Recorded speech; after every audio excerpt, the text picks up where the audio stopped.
दरम्यान अबू आझमींची आमदारकीच रद्द करा अशी मागणी भाजप आमदार नितेश राणे आणि सुधीर मुनगंटीवार यांनी केलेली आहे। तर आझमींवर जशी कारवाई केली तशी कारवाई कोरटकरवर कधी करणार असा सवाल काँग्रेस नेते विजय वडेट्टीवारांनी केलाय।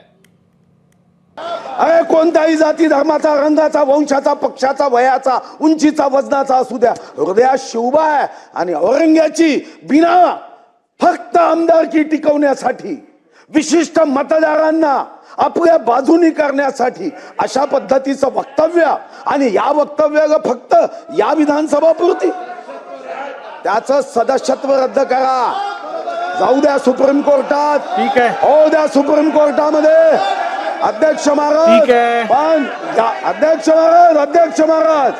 अध्यक्ष महाराज नाही, या प्रस्तावामध्ये विधान परिषदेमध्ये जे केलं तसं करावं, आमदारांची समिती करावी, तो अहवाल घेईपर्यंत निलंबित करावं, पाहिजे असेल तर सर्व माहिती देतो, नाही तर शिवाजी महाराजांचा, महाराष्ट्राचा शिवभक्त कधीही माफ करणार नाही।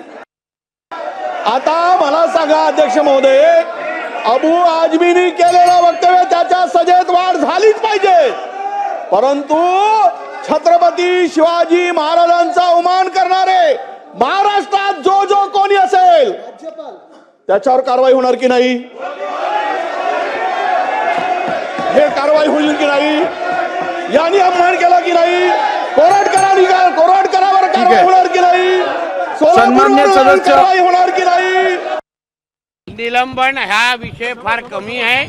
सगळ्या जणांनी एकमुखी मागणी केलेली आहे की ज्यांनी छत्रपती संभाजी महाराजांचा अपमान केलेला आहे त्या अबू आझमीला ह्याच्यापेक्षा जास्त शिक्षा मिळालीच पाहिजे, कारण का हे फार म्हणजे सगळ्या महाराष्ट्राच्या आणि आमच्या देवताचा अपमान केलेला आहे आणि म्हणून जास्तीत जास्त शिक्षा मिळावी अशी पद्धतीची मागणी सगळ्यांनी केलेली आहे।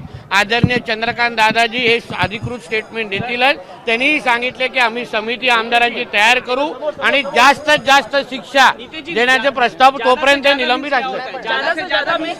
उनका आमदार की रद्द होना, उनको आमदार का पगार नहीं मिलना, जो कुछ फैसिलिटीज आमदार को, ऐसे लोक प्रतिनिधि हम लोग को महाराष्ट्र में जरूरत नहीं है। एबीपी माझा, उघडा डोळे बघा नीट।